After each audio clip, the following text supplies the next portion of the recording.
할렐루야. 오늘도 말씀과 기도로 하루를 시작하시는 모든 임마누엘 교회 성도님들을 예수님의 이름으로 축복합니다. 이 시간 함께 오늘의 말씀 읽겠습니다.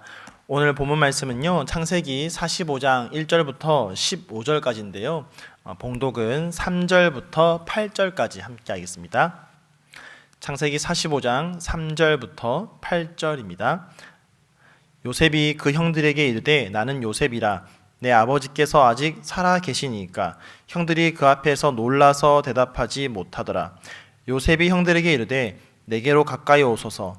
그들이 가까이 가니 이르되 나는 당신들의 아우 요셉이니 당신들이 애굽의 판자라. 당신들이 나를 이곳에 팔았다고 해서 근심하지 마소서. 한탄하지 마소서. 하나님이 생명을 구원하시려고 나를 당신들보다 먼저 보내셨나이다.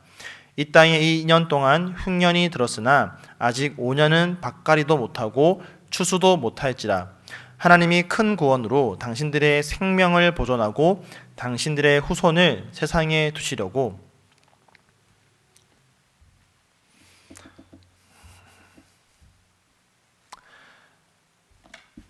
할렐루야.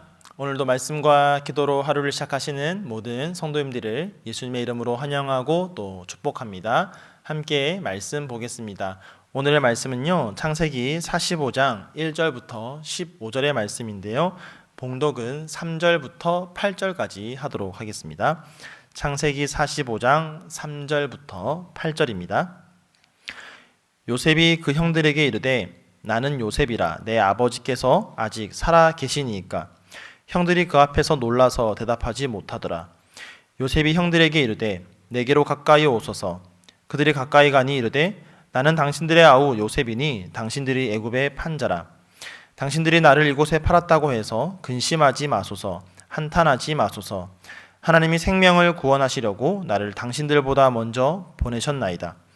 이 땅에 2년 동안 흉년이 들었으나 아직 5년은 밭가리도 못하고 추수도 못할지라.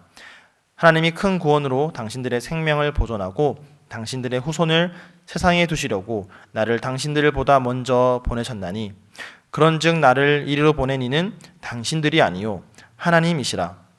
하나님이 나를 바로에게 아버지로 삼으시고 그 온 집의 주로 삼으시며 애굽 온 땅의 통치자로 삼으셨나이다. 아멘. 함께 말씀을 위해서 기도하겠습니다. 지금도 살아계시고 역사하시는 주님, 오늘도 참 진리 되시는 그 주님께서 그 진리의 말씀으로 우리를 가르쳐 주시고 깨닫게 하시고 그 말씀 따라 살아가게 하여 주시옵소서. 이 시간 주의 말씀에 우리의 귀를 기울일 때에 우리의 마음의 문을 열어주시고 주님께서 우리의 심령을 새롭게 하여 주시옵소서. 감사드리며 예수님의 이름으로 기도드립니다. 아멘. 자, 오늘 본문에서 드디어 요셉은 형들에게 자신이 바로 그들이 은 20에 알지도 못하는 외국 상인에게 팔아버렸던 그 동생 요셉이라고 말을 합니다.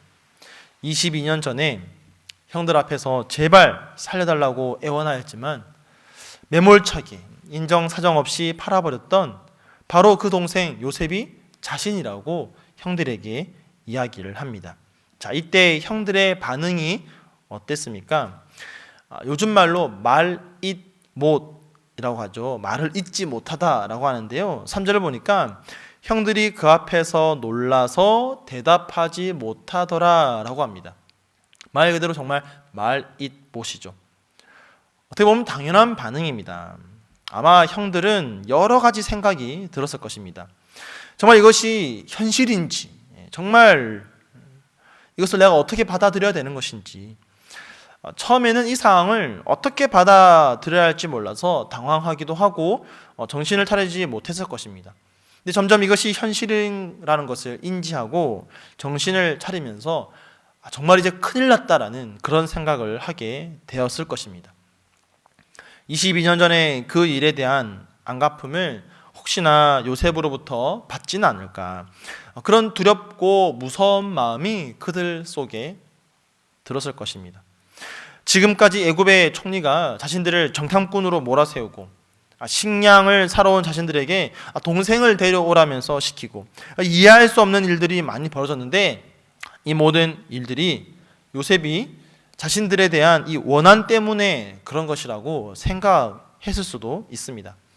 자, 그런데 그렇게 놀라고 두려운 마음을 가지고 있던 형들에게 요셉이 뜻밖의 말을 합니다. 자, 5절인데요. 당신들이 나를 이곳에 팔았다고 해서 근심하지 마소서, 한탄하지 마소서. 하나님이 생명을 구원하시려고 나를 당신들보다 먼저 보내셨나이다. 하나님이 나를 보내셨나이다 라고 합니다. 자, 이 말을 이후로 2번 더 반복하는데요. 하나님이 보내셨다. 나를 보내신 분은 하나님이시다. 이렇게 이야기합니다. 총 3번을 반복해서 이야기하죠. 그래서 요셉은 이 사실에 대해서 자신이 얼마나 확실한 생각을 가지고 있는지, 그냥 형들 좋으라고 하는 이야기가 아니라 정말 내가 생각하는 바가 이와 같습니다라고 확실하게 강조해서 이야기를 하고 있습니다. 자, 그러면서 이렇게 이야기를 합니다. 자, 8절인데요. 나를 보내신 이는 당신들이 아니라 하나님이시다. 그리고 하나님이 나를 애굽 온 땅의 통치자로 삼으셨다라고 그렇게 말합니다. 애굽으로 나를 보내신 분도 하나님이시고, 이 애굽에서 총리가 되게 하신 분도 하나님이시라고 그렇게 고백을 하는 것이죠. 요셉은 그렇게 하나님의 주권을 인정합니다. 요셉의 전 인생을 주관하시는 분이 하나님이시라는 이 믿음이 요셉에게는 확실하게 자리를 잡고 있었습니다. 그래서 애굽의 총리가 되는 은혜를 입게 하신 분도 하나님이시지만, 동시에 나를 이 애굽으로 보내어서 20년 동안 갖은 고생을 다하게 하신 것도 결국 하나님의 큰 계획 아래 하나님께서 하신 일이라는 것을 인정하는 것이죠. 그래서 요셉은 이렇게 말하는 것입니다. 나를 이리로 보낸 이는 당신들이 아니요 하나님이시라. 우리는 하나님의 주권을 인정한다라고 그렇게 고백을 합니다. 그런데 그렇게 하면서도 내 일이 잘 될 때와 안 될 때를 구분하여서 인정하는 경우가 많습니다. 뭔가 일이 잘 되고 잘 풀리면 하나님의 은혜다라고 고백하는데, 하나님께서 이 모든 것을 다 이루셨다라고 고백을 하는데, 뭔가 일이 잘 안 되고, 근데 그것이 내가 보기에 다른 사람 때문인 것처럼 느껴지고 그러면 모든 탓을 남에게, 그리고 주변에 돌리게 되는 것이죠. 이렇게 일이 안 된 것은 저 사람 때문이다. 가족의 탓으로, 친구의 탓으로, 또 다른 지체의 탓으로, 심지어는 환경 탓으로, 코로나 탓으로, 정부의 탓으로, 불신자의 탓으로 전부 탓하고 있는 것이죠. 안 되면 너 때문이라고 그렇게 말하는 것입니다. 그러면서 뭔가 일이 잘 풀리면 이런 상황 속에서도 하나님이 하셨다 이렇게 말하죠. 그러면 뭔가 대단한 믿음을 가진 것처럼, 뭔가 내가 남다른 은혜를 경험한 것처럼 그렇게 느낍니다. 요셉의 경우에는 이런 것이죠. 형들이 나를 애굽에다가 팔아서 나의 꿈을 다 뭉개려고 하였지만, 형들이 그렇게 하려고 했지만, 그들의 그런 패역한 범죄에도 불구하고 하나님께서 나를 이 애굽의 총리로 만들어 주셨다. 나는 정말 하나님의 특별한 은혜를 경험하였다. 이렇게 말하는 것과 같은 것이죠. 근데 사실 이것은 진짜 믿음의 고백이 아닙니다. 정말 참 믿음을 가진 자라면 잘 되는 것도 하나님의 은혜요, 하나님의 뜻이지만, 뭔가 내 뜻대로 잘 안 될 때도 이것이 하나님의 뜻과 계획 아래 있다라는 사실을 인정할 수 있어야 됩니다.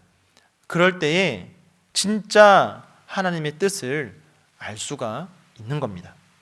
요셉은 하나님의 전적인 주권을 온전히 인정했기 때문에 이렇게 고백할 수 있는 겁니다. 하나님이 생명을 구원하시려고 나를 당신들보다 먼저 보내셨나이다. 하나님께서 나를 보내셨다. 왜? 생명을 구원하시려고. 여기서 보내다라는 말은요, 이 히브리어로 샬라흐라는 말인데요, 이 단어는 구약 성경에서 주로 구원이나 또는 재앙에 관한 소식을 전하기 위해서 하나님이 사자를 보낼 때 사용하는 그런 단어입니다. 그래서 구약 성경의 이 헬라어 번역본인 70인역 성경을 보면요, 이 샬라흐라는 동사를 어떻게 번역하냐면 아포스텔로라는 동사로 번역을 합니다. 이 아포스텔로라는 이 말에서 나온 말이 바로 아포스톨로스, 즉 사도라는 말입니다. 사도라는 말의 뜻이 뭡니까? 보냄을 받은 자라는 겁니다. 즉 지금 요셉은 자신을 어떻게 이해하고 있냐면 하나님께서 자신에게 사명을 주시고 그 사명을 이루기 위해서 나는 보냄을 받은 자이다 라고 그렇게 고백하고 이해하고 있는 것이죠. 결국 하나님께서 모든 일의 주체가 되셔서 형들이 요셉을 팔고 요셉이 애굽에 잡혀오고 종이 되었다가 제수까지 되었다가 결국에는 총리가 되는 이 모든 과정을 하나님이 섭리하셨다라고 그렇게 고백하는 겁니다. 하나님께서 이 모든 일을 계획하시고 자신을 이곳으로 보내셨다. 나는 그렇게 보냄 받았다라고 말하는 것입니다.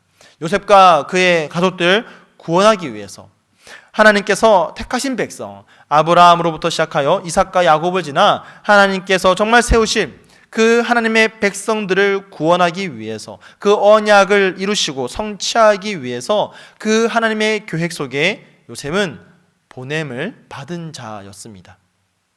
이처럼 하나님의 주권을 인정하는 사람은 어떤 상황을 맞이하더라도 하나님께서 나를 보내셨다라는 이 사실을 알게 됩니다. 우리 모두는 하나님으로부터 보냄을 받은 자입니다.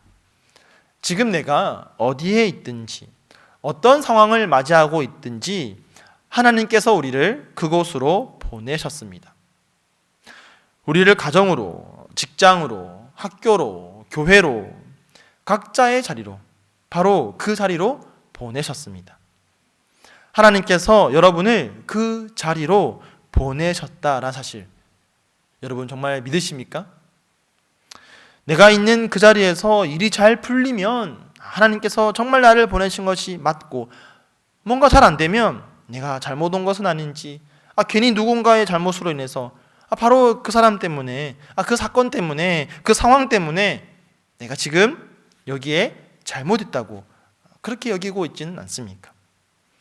사랑하는 성도 여러분, 하나님의 계획은 절대 실패하지 않습니다. 하나님은 우리의 삶을 계획하셨고요, 그 계획에는 실수가 없으십니다. 지금 여러분이 있는 그 자리가 바로 하나님께서 보내신 자입니다. 여러분이 있는 바로 그 자리는 하나님으로부터 보냄을 받은 자리입니다. 여러분은 그렇게 보냄을 받은 자입니다. 무엇보다 하나님의 구원 계획, 온 세상을 구원하시고 생명을 구원하시려는 그 생명 사역을 위해서 저와 여러분을 바로 그 자리에 보내셨고 우리는 보냄을 받았습니다. 나의 가정을 살리고, 나의 직장을 살리고, 나의 학교를 살리고, 나의 순을 살리고, 나의 교회를 살리는 그 일에 우리 모두는 보냄 받은 자의 삶을 온전히 살아낼 수 있어야 할 것입니다. 하나님께서 보내셨습니다. 하나님께서 이루십니다. 우리는 그저 그 계획 속에 주님과 함께 걸어갈 뿐입니다. 오늘도 우리와 동행하시는 그 임마누엘의 하나님을 의지하고 신뢰하며 그 길을 걸어갈 수 있는 저와 여러분 되기를 예수님의 이름으로 간절히 축원드립니다. 이 시간 함께 말씀을 기억하면서 기도하겠습니다. 주님, 나를 이 자리로 보내신 분이 바로 하나님이십니다. 보냄 받은 자의 삶을 온전히 살아내게 하여 주시옵소서. 함께 기도하시고요. 오늘은 공동체를 위한 기도, 화요일 우리 환우들을 위해서 함께 기도하겠습니다. 교회 안에 몸이 아픈, 또 마음이 아픈 우리 지체들을 위해서 함께 기도하시고요. 또 우리가 오랫동안 함께 기도하고 있는 장기 환우들을 위해서 우리 시간 마음을 모아서 합심으로 함께 기도하도록 하겠습니다. 함께 기도하겠습니다.